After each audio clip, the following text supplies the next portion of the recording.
निलंबन करण्यात आलं हे खरं आहे, परंतु ज्या पद्धतीने बातम्या फैलवल्या जात आहेत, बऱ्याच वर्तमानपत्रात तसेच टी व्हीमध्ये ज्या बातम्या येत आहेत, ह्या अतिशय चुकीच्या बातम्या आहेत.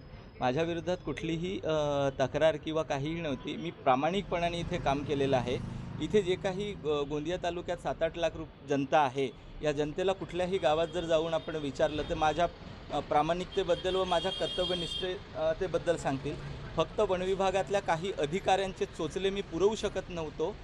त्यांनी स्वतः अशा पद्धतीने माझ्यासोबत वागायचे. माझ्या रेंजमध्ये यापूर्वी काही कर्मचाऱ्यांनी अक्षरशः वनविभागाची जमीन विकलेली आहे. त्याच्याबद्दल मी तक्रारी केल्या. त्याच्यानंतर छत्तीसगड MP मधून इथे सागाची तस्करी होत होती आणि त्याच्यात आमचे कर्मचारी सामील होते. हे सगळं थांबवण्याचा प्रयत्न केला. 2-3दा 10-10 घनमीटर माल पकडला.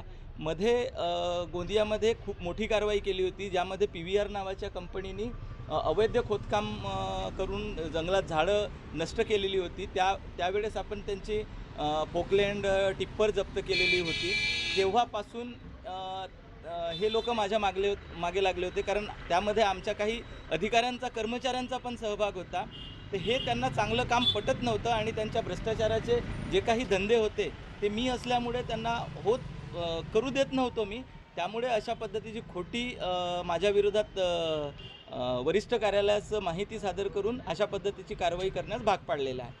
आपल्याला म्हणायचे की सूडबुद्धीतून ही कारवाई माझ्यावर निश्चितच सूडबुद्धीने कारवाई करण्यात आलेली आहे. माझं तर याबाबतीत म्हणणं आहे की जे काही माझ्यावर खोटे आरोप लावणार त्या माझ्या आरोपांची चौकशी करावी आणि तेही त्रयस्थ व्यक्तींकडून करावी. वनविभागाच्या कुठल्याही अधिकाऱ्यांकडून करण्यात येऊ. मी तर म्हणतो की पोलीसकडून, CID कडून, CBI कडून चौकशी करण्यात यावी.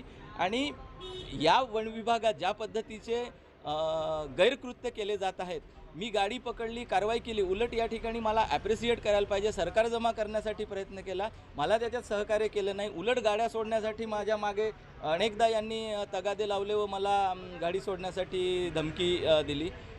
कर्मचारी चुकीचे कामं करत होते, अशा वेळेस त्यांच्या विरोधात कारवाई करण्याकरिता मी त्यांना शोकॉज किंवा वरिष्ठ कार्यालयास प्रस्ताव सादर करत होतो. हे कुठलेही त्यांच्यावर कारवाई न करता उलट त्यांच्यासाठी रान मोकळे करून देत होते. यापूर्वी वनविभागाच्या जमिनी लिलावात काढल्या होत्या वनविभागाच्या काही अधिकारी आणि काही लोकांनी मिळून. तर त्याच्यावर कारवाई करण्याऐवजी उलट त्यांना सहकार्य केलं, त्यांनी प्रकरण दाबलं. मला तर परत यामध्ये एक विचारतो, आपल्याला निलंबनाचं कारण काय दिलेलं आहे? निलंबनाचं कारण अतिशय चुकीचे दिलेले आहे. शेतकऱ्यांचे शेतपिकाचे हे केले नाही, कर्तव्यपरायणता केलेली नाही. त्याच्यानंतर माननीय आमदारांना वनविभागाची माहिती तुम्ही देता, त्यामुळे आम्हाला त्यांनी अपमानित केलं. जर इथले आमदार खासदार जर लोकप्रतिनिधी असतील आणि त्यांना जर कुठल्या कामाविषयी माहिती हवी असेल आणि ती जर त्यांना सांगितलं जात असेल कुठल्या विकासासाठी आणि यामध्ये जर या वरिष्ठ अधिकाऱ्यांचा दोष असेल आणि त्यासाठी जर लोकप्रतिनिधी जर त्यांना काही म्हणत असतील तर त्यात माझा काय दोष? आणि हे लोकप्रतिनिधींना गुमराह करून त्यांना कुठलीही माहिती न देऊन चुकीचे कामं करत होती. त्यामुळे त्यांची ही कामं व्हावी यासाठी असे माझ्यावर खोटे षडयंत्र लावून मला निलंबन मी याविरोधात न्यायालयात सुद्धा जाईन आणि मी माझ्या परीने निश्चितच प्रयत्न करेन आणि हे पण प्रयत्न करेन की यांचे जे काही चुकीचे काम आहेत या चुकीच्या कामाची संपूर्ण वनविभागात चर्चा करावी, म्हणजे चौकशी करावी.